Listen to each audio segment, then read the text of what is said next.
Entrevista importante, Rafael Santos. Sim, com certeza, Martins. O Momento Vivere de hoje traz a doutora Bruna Nóbrega, que é médica, dermatologista, e hoje o assunto é muito sério, porque é um assunto relevante, mas passa despercebido, muitas pessoas terminam não prestando atenção, que é o câncer de pele. Mas antes de qualquer coisa, dizer, conforme nós temos apresentado semana após semana, os profissionais que cumprem a agenda no Centro de Saúde Vivere, que é um centro novo, é a primeira clínica realmente médica em Guarabira, no Shopping Cidade Luz, que traz vários profissionais, especialistas com responsabilidade, expertise nos seus respectivos temas. E aqui a doutora Bruna vai cumprimentar o povo de Guarabira e da região na sua estreia aqui, né? Satisfação recebê-la, doutora. Bom dia. Bom dia, Rafael. Bom dia a todos os ouvintes, né? Venho aqui hoje falar sobre um dos temas que eu mais gosto de estudar e que é um tema bem prevalente, assim, no dia a dia do consultório de todo dermatologista. Por mais que trabalhe mais com a parte de clínica, mais a parte de estética, a gente sempre acaba vendo um paciente que apresenta alguma lesãozinha suspeita que a gente precisa investigar. Pois é, e aí a gente já pode começar explicando o que é realmente o câncer de pele, né? Exatamente. O câncer de pele, na verdade, ele é uma proliferação maligna de células da pele. E como existem, né, 3 tipos principais de câncer de pele, cada tipo tem uma origem celular diferente. E aí, de acordo com o tipo da origem celular, é que a gente classifica o tipo do câncer de pele propriamente dito do paciente. Pois é, e por que é tão importante falar, doutora, de um tema que muitas vezes as pessoas evitam? Exatamente, porque o câncer de pele é o câncer mais prevalente no mundo, certo? Ele é o número 1 de diagnóstico de câncer no mundo. Aqui no Brasil chega a ser 30% dos diagnósticos de câncer de pele, de câncer no geral, por ano. É muita coisa. Né? Muita coisa, quase 1/3, né? Aí dos cânceres todos do Brasil por ano são cânceres de pele. Pois é, e quais são os tipos? Existe mais de um? Existem 3 tipos de câncer de pele. O mais comum é o carcinoma basocelular, que é aquele que cresce mais devagar, parece uma espinha, que o paciente diz, não, eu tô com espinha aqui já faz 6 meses e ela não resolve, sangra de vez em quando. Esse é o basocelular. Ele tem uma prevalência de 75% a 80% dentro dos tipos de câncer de pele. O segundo mais comum é o carcinoma espinocelular, que tem uma origem diferente do basocelular, por isso que ele ganha um outro nome, certo? E ele corresponde a 15% a 20% dos tipos de câncer de pele. E vem o terceiro, que é menos prevalente, graças a Deus, porque é o mais perigoso, que é o melanoma, que ele pode corresponder a até 5% dos tipos de câncer de pele, certo? Que esse daí tem um comportamento mais agressivo, existe a possibilidade de lançar metástase, tanto local quanto à distância.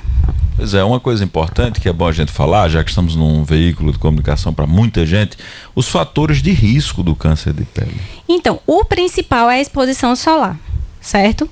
Porque a exposição solar recreativa, aquela que é intermitente, está mais relacionada ao surgimento do carcinoma basocelular e principalmente essa exposição solar no início da vida.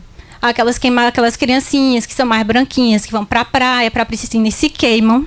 Essas queimaduras solares na infância e na adolescência ou idade adulta jovem são o principal fator de risco para o carcinoma basocelular, que é o mais comum. O espinocelular, ele tem relação mais com aquela exposição solar crônica, sabe? Daquele trabalhador da zona rural, ou então um trabalhador carteiro, que trabalha, né, com aquela exposição solar intermitente, ou com aquela exposição solar crônica. E o melanoma, ele também tem relação com a exposição solar, mas tem mais fator genético associado, sabe?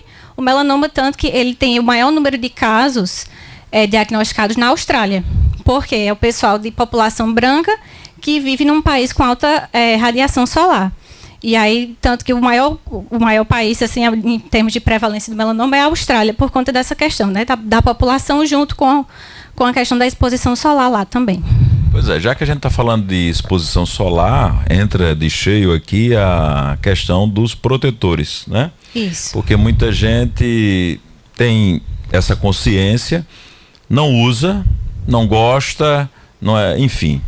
Mas qual é a importância do protetor solar? E vamos falar também, porque tem uma variedade, né? Exatamente. Toda prateleira a gente encontra, mas será que todos realmente protegem? Então, a gente sempre, quando vai fazer uma prescrição de um protetor solar, a gente dá preferência àqueles protetores que são vendidos em farmácia mesmo. Diferente daqueles protetores que são vendidos em revista, que tem muito paciente que gosta, certo? Esses que são vendidos em farmácia, eles normalmente têm testes que comprovam sua eficácia contra a radiação, né? A importância da gente usar o protetor solar é que ele serve como se fosse uma barreira. Tanto que antigamente se chamava de filtro solar e a gente trocou para protetor, porque ele não filtra a radiação, Protege, ele realmente né? protege. É como se ele fizesse uma barreira. Existem protetores solares que são químicos e físicos, né? Os físicos, eles fazem como se fosse uma proteção, que a radiação bate e ela é refletida. E os químicos, eles fazem como se fosse uma absorção dessa radiação que não chega a adentrar na nossa pele propriamente dito, né? Faz essa proteção desde que seja aplicado na quantidade correta, que tem muito paciente também que peca nessa questão aí de passar, não, vou passar só um pouquinho aqui, aí vai caindo o fator de proteção e aí vai ficando mais exposto, né, justamente a esses riscos, tanto do câncer de pele quanto do fotoenvelhecimento, né, se o paciente não quiser, não, quero me prevenir do câncer de pele, não, mas quero me prevenir, quero ficar bonito, aí a gente já vai por essa linha aí de ficar bonito. Também, e jovem. Né? E imaginou que a gente pode ter as duas coisas associadas, né? Pode ter uma prevenção de um câncer e também ficar bonito. Exatamente. Ter uma pele saudável, né? Isso. Mas fator de proteção também é um tema bastante relevante, né? As pessoas não sabem, porque lá o mercado oferece vários fatores, né? E aí qual é o fator ideal? A gente está no Nordeste brasileiro, a gente tem muito sol aqui, né? Não é praia que a gente tá toda hora, mas a gente tá no sol como se fosse também, né? Porque toda hora. E tem outro fator também que as pessoas evitam de usar, porque eu tô num ambiente fechado, como esse, por exemplo, mas bem iluminado, tem muita luz, a tela do celular, do computador.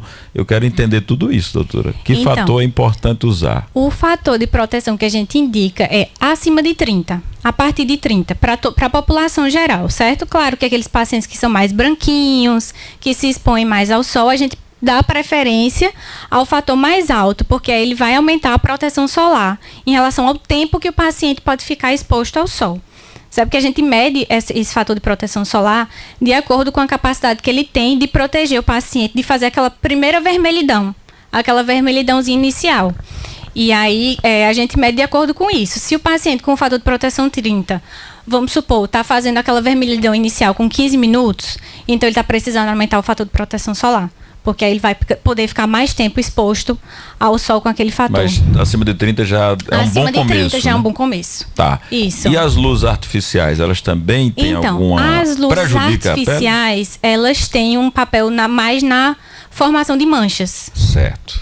Elas não têm papel assim de influenciar no seu risco de câncer de pele, não. Mas mancha. Mais mancha. Envelhece. Exatamente, ela tem mais relação então é interessante com o envelhecimento. Também ou seja, se você tem uma vida, né, laboral que está dentro de ambiente fechado, muita iluminação, e sai para o sol, vai almoçar, enfim, volta. É importante que haja uma proteção contínua. Isso, exatamente. A senhora indica que... Mesmo que o paciente trabalhe em ambiente fechado, a gente sempre indica passar o protetor solar pela manhã antes de sair de casa. Porque querendo ou não, a gente desce do carro, se expõe um pouquinho, vai resolver alguma coisa fora, se expõe mais um pouquinho, certo? A gente só muda as orientações. Se o paciente realmente viver num ambiente mais recluso, mais fechado, a gente só muda as orientações de reaplicação do protetor. Aquele paciente que fica em ambiente fechado por mais tempo, a gente fica um pouquinho mais permissivo relaxa mais, na hora da reaplicação do protetor, não da aplicação. A aplicação todo mundo tem que aplicar pela manhã. Então, legal. Falando sobre isso, a senhora falou sobre quantidade, eu fiquei curioso para saber, porque tem pacientes, não, eu vou botar só um pouquinho, né? Desencargo de consciência que estou usando, mas qual é a quantidade certa? Então, a quantidade certa que a gente preconiza, né? Existe tabelado, assim, de protocolo, existe a aplicação da face e do pescoço, né? Que são as regiões que têm mais predisposição a ser expostas ao sol, porque o resto do corpo, geralmente, a gente cobre com vestimentas, não é isso? Então, a quantidade para rosto, pescoço e orelhas, que muita gente se esquece. A orelha fica esquecida. É 1 colher de chá. certo? Pela manhã. E aí as reaplicações podem ter uma quantidade até um pouquinho menor. Mas essa primeira aplicação do dia tem que ser 1 colher de chá de protetor. No rosto, no pescoço e nas orelhas. Olha aí, você que está colocando pinguinhos, né? Pouquinho. Cuidado. O frasco de um protetor facial, que tem em média 40 gramas, ele é para durar 50 dias. Olha aí, tem gente que está quase 6 meses. Fazendo pequenas poções. Tenha cuidado, porque talvez não esteja protegendo adequadamente, né? Uma coisa importante também, que vamos falar sobre outros acessórios. Se é importante usar o boné, o chapéu. Nós temos aí o pessoal das atividades físicas, né? Mototáxi, o pessoal fica exposto. Se as camisas de proteção também. Enfim, os acessórios de modo geral, se são importantes também. Sim, são muito importantes. E sempre que a gente puder associar o protetor solar com as proteções uma coisa físicas, não elimina a outra, né? Não, de jeito nenhum. Se a gente puder associar o protetor solar com a proteção física, é como se fosse considerado o ideal, né? O paciente aplicar o protetor, sempre procurar sombra, usar chapéu, boné, as próprias roupas UV, né? Que agora tem camisa, tem calça, tem meia, tem várias opções de como se proteger, tem luva. E sempre a associação é muito benéfica. Muito bom. E aí tem uma pergunta que eu acho que todo mundo quer fazer: se o câncer de pele mata.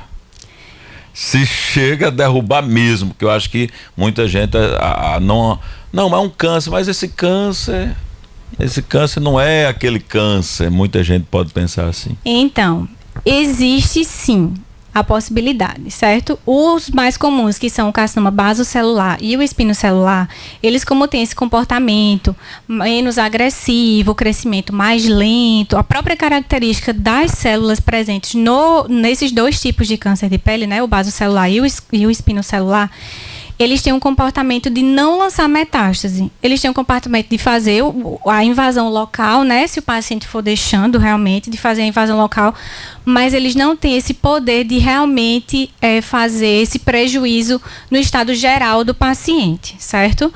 O câncer que a gente mais se preocupa de fato é o melanoma, porque o melanoma ele pode apresentar tanto um crescimento que a gente chama de radial, que é ele crescer só superficialmente na pele e ter aquele comportamento muito parecido com o basocelular e o espinocelular, de ficar local mesmo, ele só ir crescendo radialmente, ou ele pode crescer verticalmente. Quando ele começa a crescer verticalmente, né, que é descer a lesão, aí sim a gente se preocupa mais um pouquinho. Por quê? Porque essas células podem se infiltrar tanto ao redor, né, e formar outras lesões de melanoma, ou se infiltrar para os linfonodos, que é mais comum, que é fazer a metástase nos linfonodos, e aí a partir dessa metástase dos linfonodos, aí pode fazer metástase em outros órgãos, como o cérebro, pulmão, os ossos, e aí sim o melanoma tem sim o potencial de ser fatal. Pois é, e acredito que assim como qualquer coisa na saúde, a prevenção é o caminho, né? Então, hoje, se alguém estiver nos acompanhando nesse momento e sentiu alguma coisa diferente, notou uma mancha, enfim, se identificou com a nossa conversa, é importante procurar a dermatologista para averiguar. Não que seja nada grave, mas o preventivo faz toda a diferença, né? Exatamente. A gente orienta para um paciente que nunca teve história de câncer de pele, nem história familiar de câncer de pele, uma consulta anual.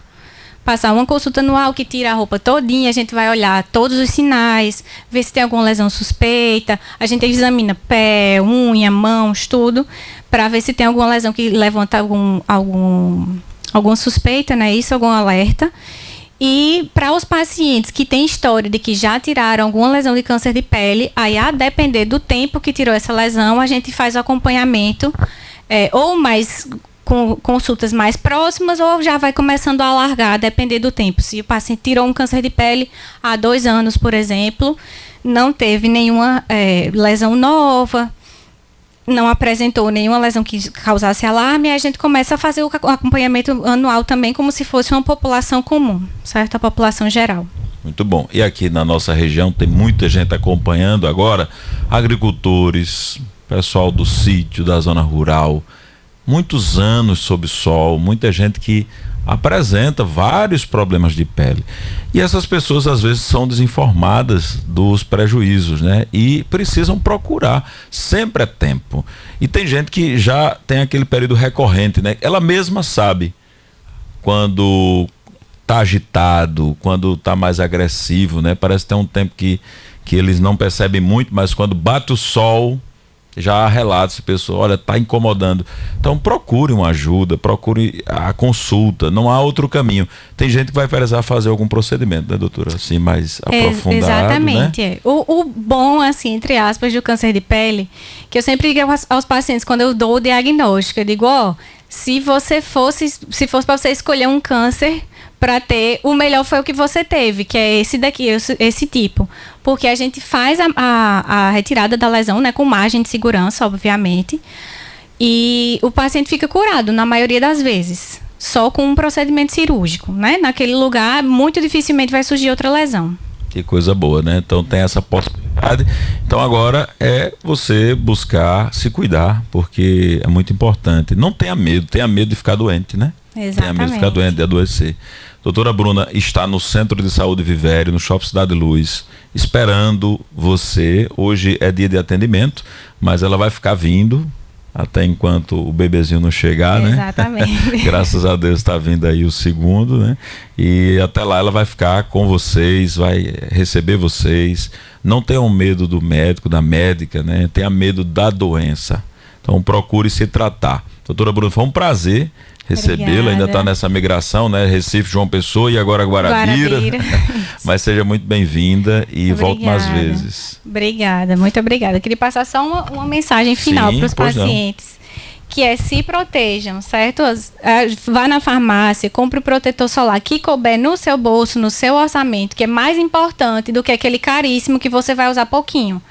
Você compra o protetor solar que seja acessível para o seu orçamento e usar todos os dias, como regra. Acordou, lavou, tomou banho, lavou o rosto, tomou banho, aplica o protetor solar, pelo menos nas áreas expostas ao sol. A parte que está coberta por roupa realmente não precisa. Mas se principalmente é o pessoal da zona rural, antes de trabalhar, aplicar o protetor solar. Se ficar exposto ao sol por muito tempo, lembrar de reaplicar, que tem muita gente que aplica e se esquece. Reaplicar. Qual é o período, doutora? 2 horas? A cada 2 horas. Ok. Muito bom. Informação muito válida. E sim, passar o contato aqui. O Vivere tem vários serviços, não é só dermatologia, outros serviços que você pode acessar. Então, se você quiser utilizar o Instagram, tá lá, Vivere, você vai encontrar fácil, né? E lá vai ter todos os links de agendamento, inclusive o WhatsApp. Eu abri agora, só para ver como era e dar esse recado para vocês. Tem lá o WhatsApp 991 28 4774. 91 28 4774. Mas aí você pode acessar e lá vai ter várias formas de agendamento. Pode ligar direto, mandar uma mensagem, mandar no direct. A equipe está prontinha para te atender e marcar. Doutora Bruna hoje foi a nossa convidada, vai voltar outro dia para a gente falar sobre outros assuntos, né? Porque é certamente uma especialidade, tem muita demanda, as pessoas precisam valorizar e prevenir, é isso que a gente quer. Obrigado, doutora. Obrigada, satisfação, bom dia, até a próxima. Martins, é contigo, depois do Momento Vivere, porque hoje tem, aliás, teve futebol